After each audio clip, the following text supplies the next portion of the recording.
Hey y'all, and welcome to another episode of the hashtag Truth Challenge podcast / web series.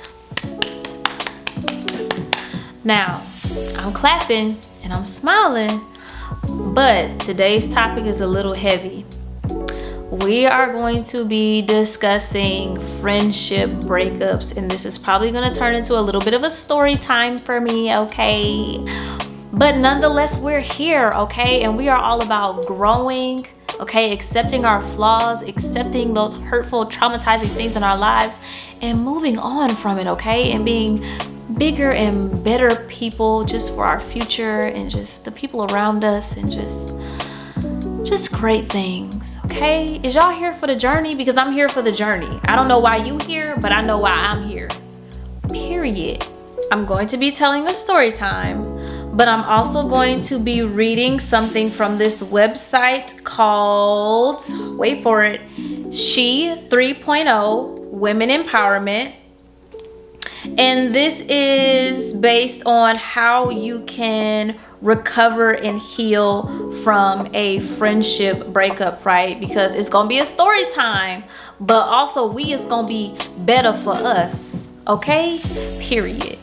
Now, when it comes to friendship breakups, I personally feel like friendship breakups are worse than relationship breakups because y'all know friends be on a whole nother level, okay? Y'all have like that same sense of humor. Y'all share common interests. Personality type may be like the same, if not exactly the same. Y'all agree on a lot of things. And honestly, I'm one of those people that believes that you can find your soulmate in a friend. You can be soulmates with a friend. I believe that. And so when you spend X amount of years in a friendship and it starts going sour and you realize that y'all not gonna be able to recover, when I say hurt, and I'm still hurt, like I'm still recovering, right? So we're just gonna get into it. So this has like 7 different points of how you can heal and recover from a friendship breakup. Number 1, know that you are still you. Now, this is hard because again, like when you're like just super close friends with a person, they done been around your family, you done told them certain amount of secrets, like they know certain things about you or about your family, and you know certain things about them and their family. Y'all given like energy, time, money, and they literally become like part of your family, right? And so then when y'all separate, I'm saying separate like it's a breakup, but it is a breakup. It just, the verbiage, like it's the same.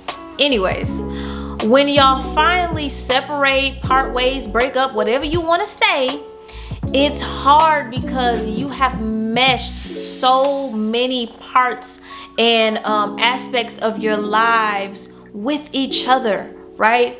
And so then I know I went through this whole process of finding myself again, because I don't know who else is guilty of this, but I am a very passive person. There are some things, it depends on what it is and who's saying it, but there are some things that I am easily influenced by, and I take on the opinion or perspective of a certain thing if it makes sense in a certain context, or it depends on who's saying it. Like for instance, I know we all do this. If my mama say certain stuff, I just be believing it because I'll be like, my mama's smart. You can't tell me my mama don't know nothing.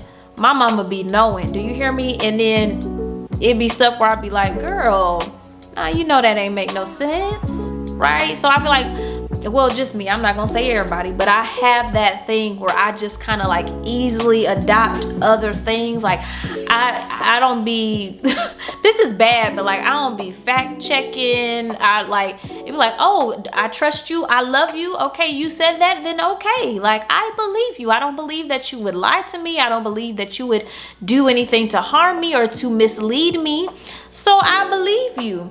And not that that's what people are trying to do, but it's also important to kind of like have your own discretion about things, which sometimes I don't be having. Okay, truth challenge. It's challenging to tell the truth sometimes. The truth is, I don't be fact checking stuff sometimes. Like if I love you and you have a certain placehold in my life, I just believe what you be saying. That's bad, but that's what I be doing. Anyways, I'm straying away from the phrase.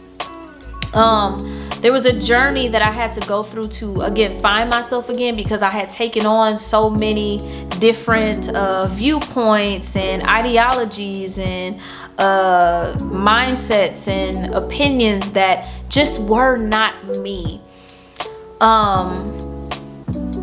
It just wasn't me. And so I had to get on that journey where I was just by myself, with myself, trying to get back to the raw, authentic version of who I was, and knowing that I'm still a separate entity apart from this person. Even though like you're individuals, but like y'all grow so close and y'all create such a bond that it's like y'all are one. Your friendship, y'all are soulmates, right? So that's the first thing, knowing that you are still you. Number 2, delete their number, text conversations, and pictures.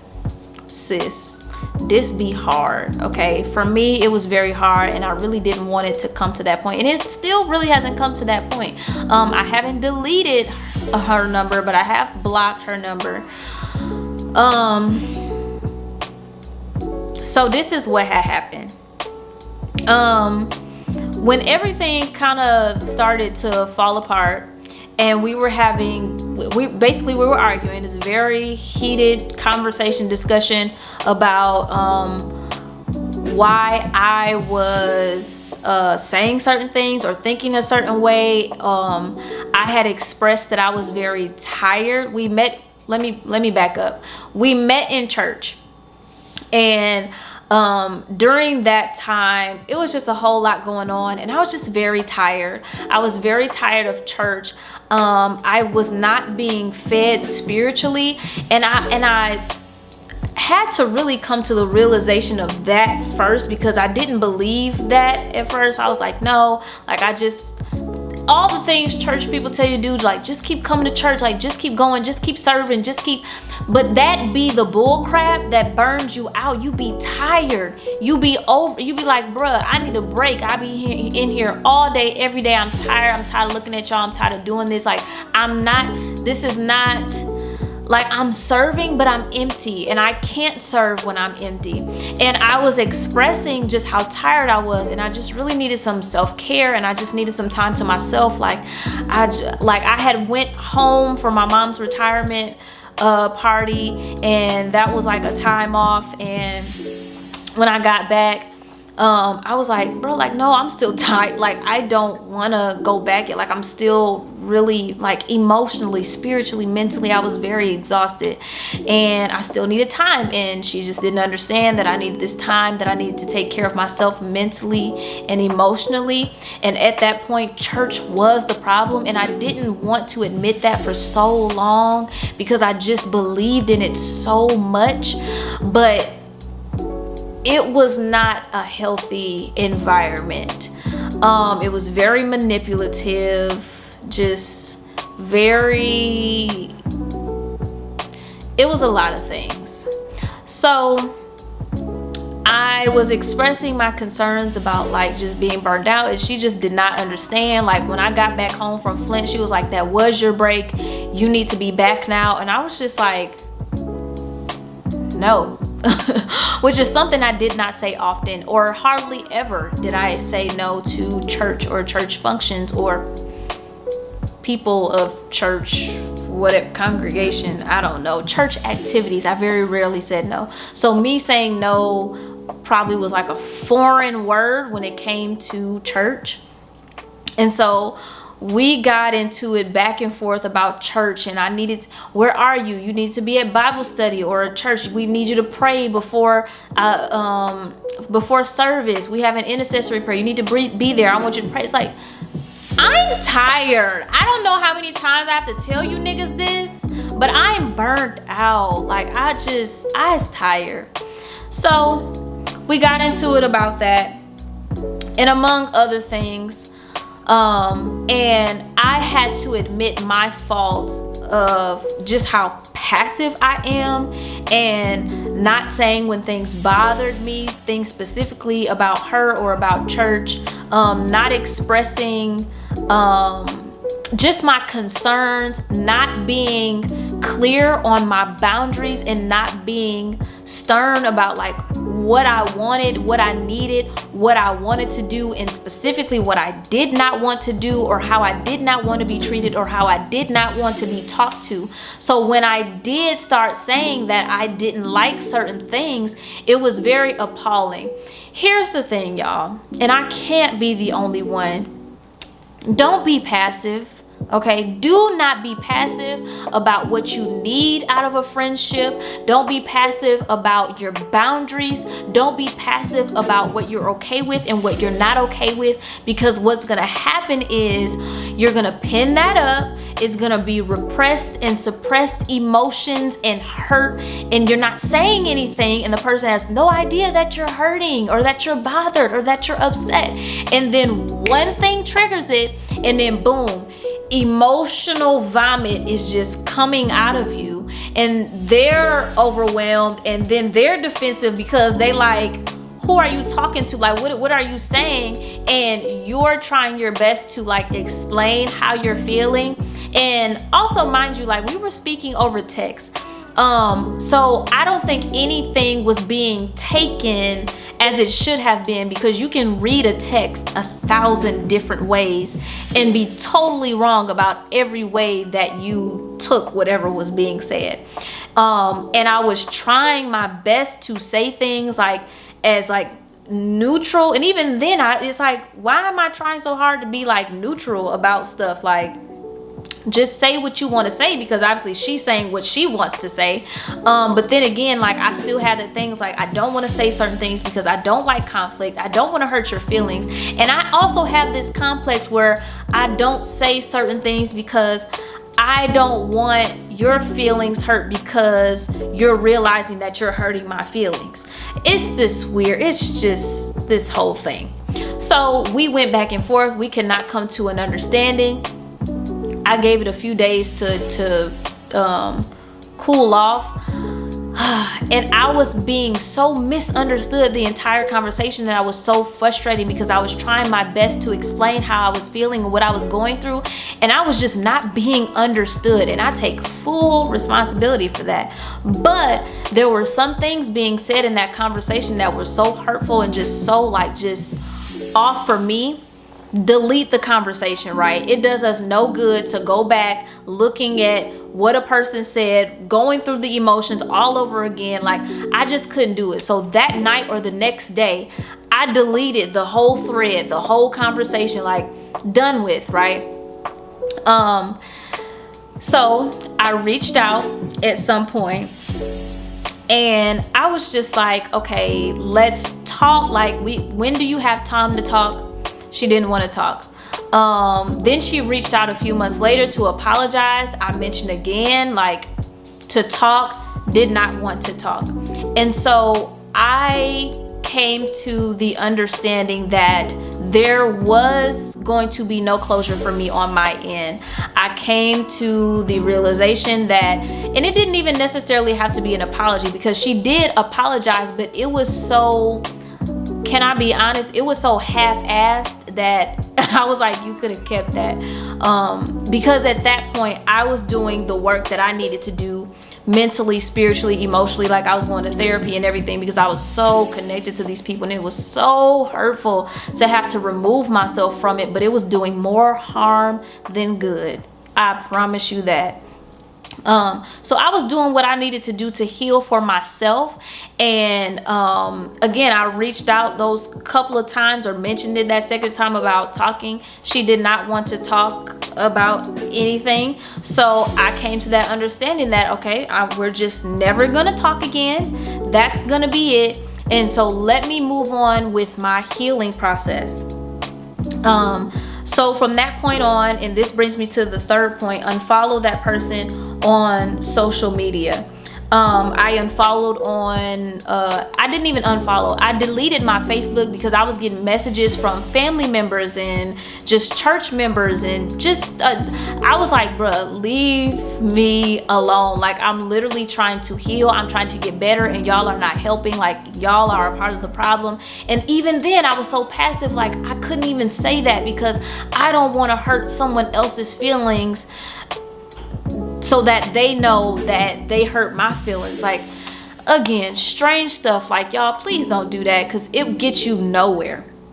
So months go by. I'm in therapy. Like, I'm trying to get acquainted at another church. I'm just taking care of myself. I'm listening to my body. I'm listening to my emotions, and just listening to myself, which I felt like I hadn't done in so long. I had neglected myself so much and given literally almost every bit of spare time, every bit of my energy to ministry and friendship, and just stuff that I just need to take care of myself.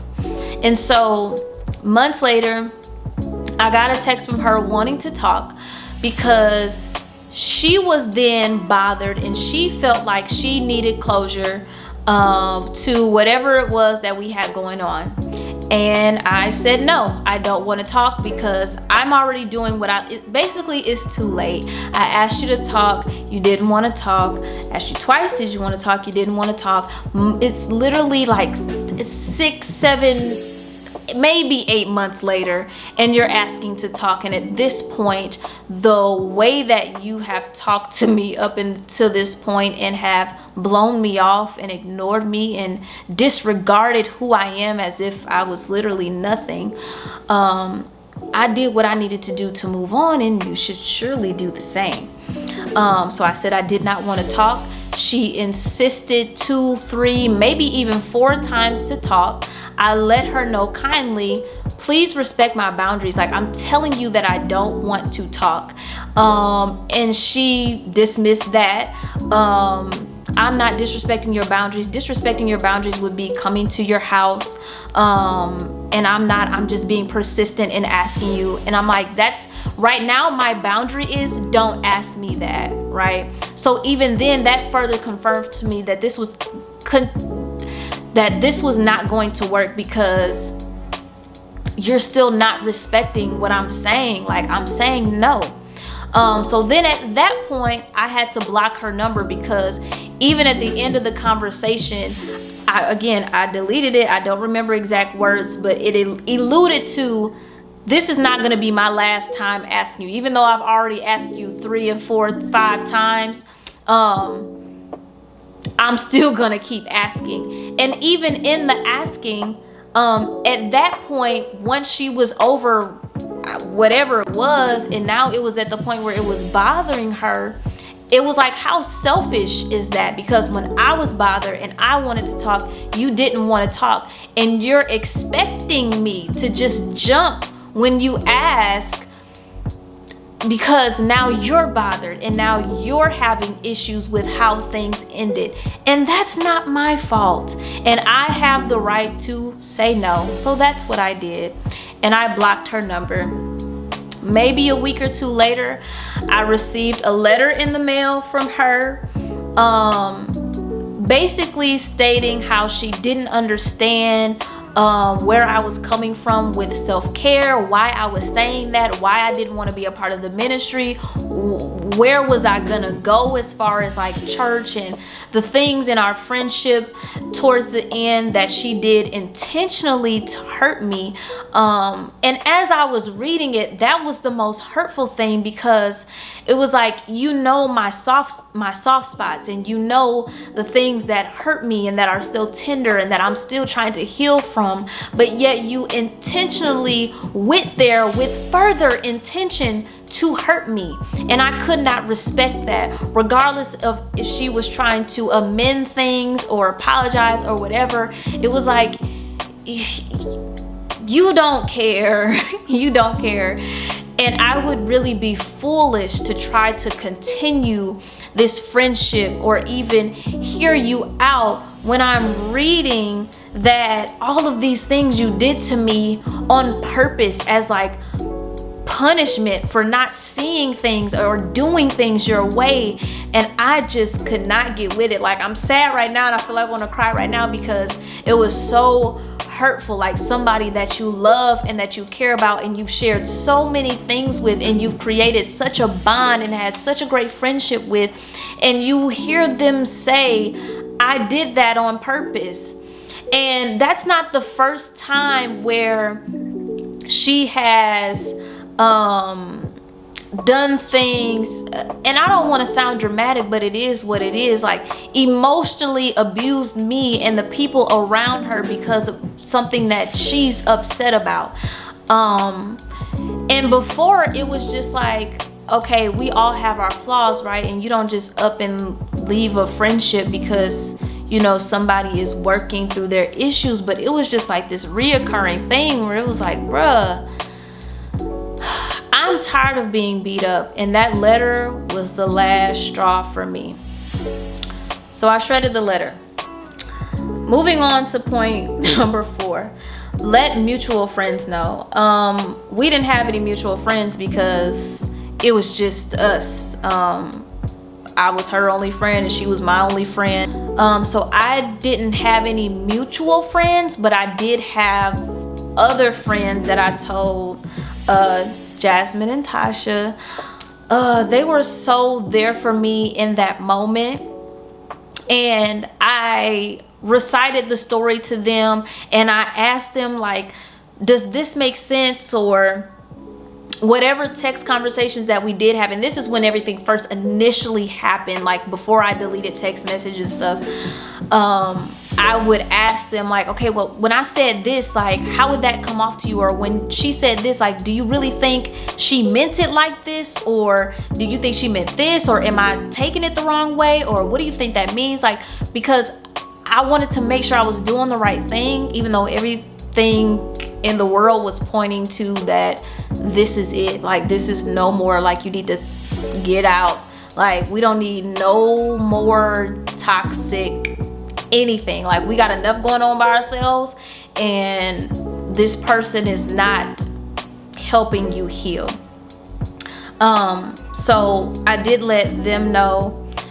And literally, and Jazz and Tasha and Lexus, we were all like cool through college days. Like, we had a mutual friendship. Like, we weren't like super close, but we were still friends. We were there for each other in some aspects. We talked, you know, we would catch up every now and then, but we weren't like super close. And this happening for me was the beginning of us being super close. And I really just thank God for them because they were just so there for me. And yeah, they were really just solid. Number 5, be cordial if you see them. I have not seen her since then. And again, this was over a year ago. I want to say almost like a year and like 6 months ish, maybe. Yeah, I mean, and I guess we would be cordial. I mean, I don't think either one of us would just like not speak. We would say hello, but there's nothing for us to really talk about. I know that she's not somebody that I want to converse with necessarily, and I'm not mad. I just don't, I'm not trying to open myself up to that energy. Now, am I still hurt and still healing? Absolutely. Like, my feelings is still hurt. Y'all seen me get teary-eyed about 5 seconds ago. My feelings still hurt, low-key, high-key, but there's nothing for us to talk about high and by. But other than that, because I need to protect myself. I need to protect my energy. I need to protect who I am. And I have to remember that I'm important enough to protect myself from people that I'm allowed to protect myself from people that mean me no good. Number 6, continue on living your life. This was the biggest thing for me because it was so hard for me to move on after being so connected to her and to her family and to church and just the whole little unit that we had going on. And I had always told myself, I'm like, Daytona is never like an end. This is never like my final place. But because I was so connected to her and her family and church and stuff, that I was like, maybe this is where I settle. But then once I got out of that, I realized that me staying there would be me settling, figuratively speaking and literally speaking.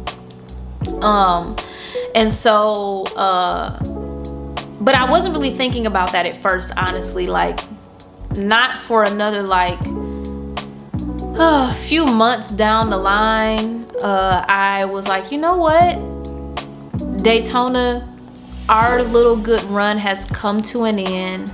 I feel like I have grown to the capacity that I could in that environment, so let me move on. And I applied for some jobs here in Houston. It was between Houston and Atlanta. And my friends had moved to Atlanta. Jasmine and Tasha had moved to Atlanta, and I was still in Daytona. And I was like, you know what, like, I really want to be like in a city, and I just want to see other places and other things. And I just feel like there's nothing else I can do here in Daytona. Like, if you ever been to Daytona, like, you get what I'm saying. So my mom was like supportive. She was like, hey, as long as you got a job, you can go. So I started applying for some jobs. Got a really good job here in Houston, and I dipped out. Like, I applied for the job end of January, beginning of March, or beginning of February, and I had moved down here by March 3rd. So it was like pretty quick where I was like, hey, maybe I should move. And then boom, your girl was out of here. So yeah, and I feel like if I had not had my friendship breakup, that I would have just been stuck and like not happy where I was, as I already was. Like, I was just so tired, y'all. I was just so burnt out from giving so much of myself to church and to church activities and church people who really, y'all, when I say really, did not give 2 F's, did not care, like, will run you down to the ground. And like I said, on top of that, like, my spirit wasn't being fed. And again, it was something that I didn't want to admit at first, but when I finally came to that realization, I was just like, yeah, I can't stay here anymore. Like, it's not helping, it's hurting, and ouch, owie. So I had to get on up out of there, y'all. Number 7, and this is the last one on the list. Cherish the friends that you do have. Like I said, this brought me to a whole kumbaya with Jazz, Lexus, Tasha. Like I said, we have always been cool through college. Them was my homies. Them was like my day ones. And I had kind of like gotten away from the group because, you know, I was trying to do something else as far as like God and being saved and all this other stuff. And like, we was all kind of doing it, but we was all kind of doing it like in our own way, our little own thing. And like, I was the only one that was doing it the way that I was doing it, and everybody else was doing it the way that they were doing it. And I was like, I feel like we don't really have things in common. So we were cool, and we were homies, and we were there for each other, but we weren't like close.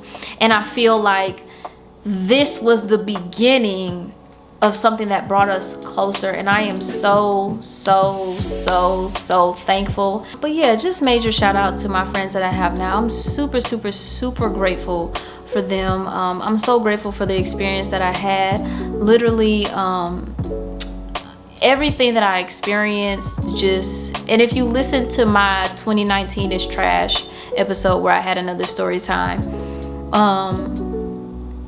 everything that has happened to me as far as like church and just losing friends and just losing so much that I was connected to jump started me to start this podcast and to share my truth and to share just like the good, the bad, and the ugly, and not just live in this bubble that everything is okay and going good all the time and God always gonna fix it and all this. Like, no, life sucks sometimes. I'm trash at being an adult. I don't know how to functionally navigate relationships because of past trauma. I'm really bad at all of these things, and I want to tell that truth, but also be proactive about changing and bettering myself in the process. It's been sad and it's been hard and it hurts. It still hurts to this day, but I'm also okay, and it's also catapulted me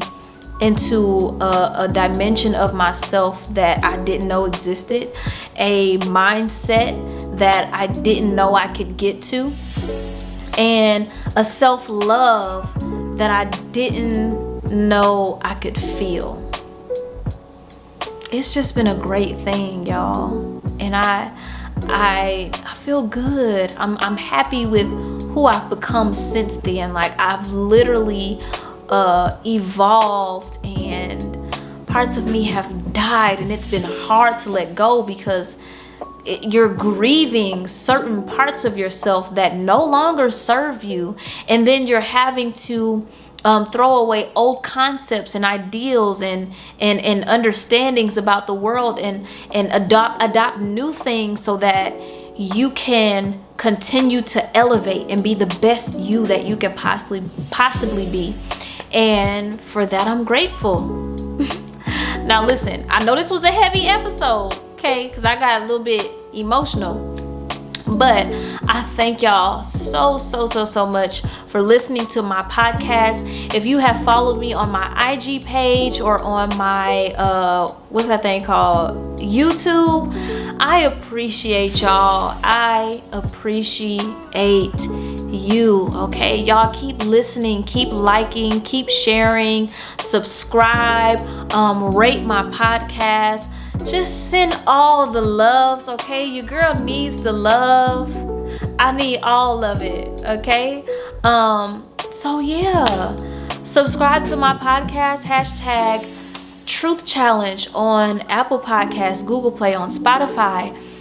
Subscribe to the YouTube channel where you can watch this podcast. If you want to see your girl, you can find me at Tamia Speaks on YouTube, and you can also go ahead and follow my podcast page at HT Truth Challenge on Instagram, where I will be posting clips. And if you want to check out full episodes, again, you can check them out on my YouTube channel. Thank y'all for watching.